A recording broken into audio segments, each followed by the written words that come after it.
Shalom saudaraku yang terkasih di dalam Tuhan, jumpa lagi bersama saya Pastor Yogi Elia dalam perenungan firman Tuhan. Saudaraku, setiap kita anak-anak Tuhan mempunyai potensi, destiny atau passion masing-masing dari yang Tuhan beri.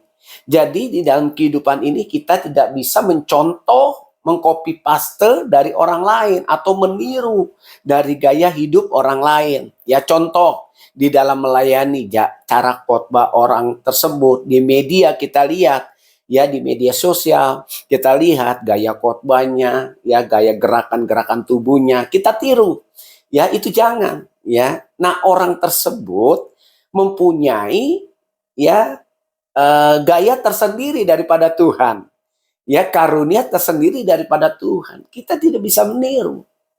Kalau kita mau, Tuhan aku mau seperti hamba Tuhan ini. Tapi bukan meniru gaya khotbahnya, gaya gerakan tubuhnya.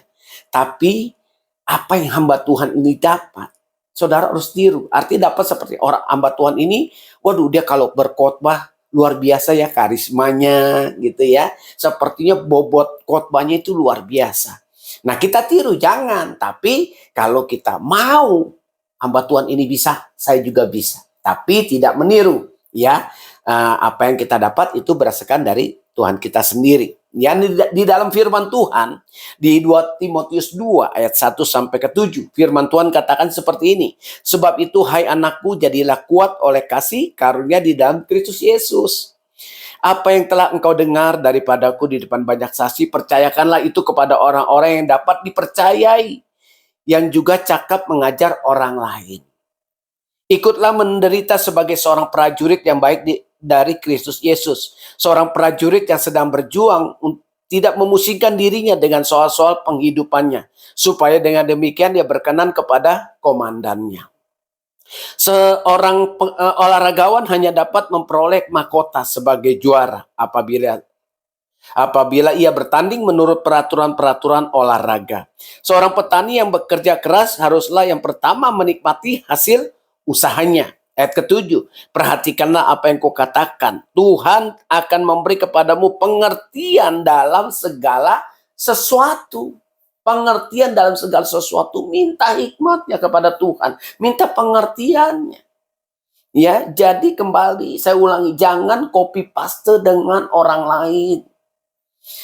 Ya, contoh lagi, ya saya berdoa kepada Tuhan. Ya, saya mendapat sesuatu pewahyuan, hikmat daripada Tuhan. Ya, bisa juga mendengar suara Tuhan. Itu yang saya dapat. Ya. Nah, jadi kalau kita mau seperti itu, ya. Nah, kita minta kepada Tuhan. Ya, Tuhan aku minta. Aku minta kuasa-Mu Tuhan. Nanti terserah Tuhan. Dia mau kasih apa buat kita. Dia mau berikan apa buat kita. Itu adalah hak kedaulatan Tuhan. Ya, jadi kita tidak bisa meniru gaya-gaya kehidupan orang lain. Ya, nah jadi saudaraku yang terkasih di dalam Tuhan, hiduplah apa yang ada kepada dirimu. Kalau engkau melayani atau bekerja atau usaha apapun, apa yang ada padamu, jangan terlalu dipaksakan untuk memaksimalkan pamor saudara. Jangan. Ya, apa yang ada pada saudara, ya itu saudara harus gali. Dan gali terus. Ya, disertai dengan belajar. Ya, kalau kita nggak belajar, ya kita nggak akan bisa. Bagaimana Tuhan memberikan hikmat kepada kita kalau kita tidak mau belajar. Pengetahuan, hikmat itu penting yang harus kita peroleh. Ya, saudara harus banyak baca buku. Ya, mungkin banyak mendengarkan firman Tuhan, membaca firman Tuhan, membaca Alkitab, gitu ya. Kalau ada perkenanan Tuhan, saudara cepat sekali mendapat destiny Tuhan. Ya, intinya saudara harus dekat kepada Tuhan, intim, taat, ya, Tuhan, terutama hidup di dalam kebenaran. Ya, mari ya kita gali potensi kita. Kita minta kepada Tuhan. Tuhan, aku percaya aku mempunyai kasih karunia, talenta, karunia yang kau berikan.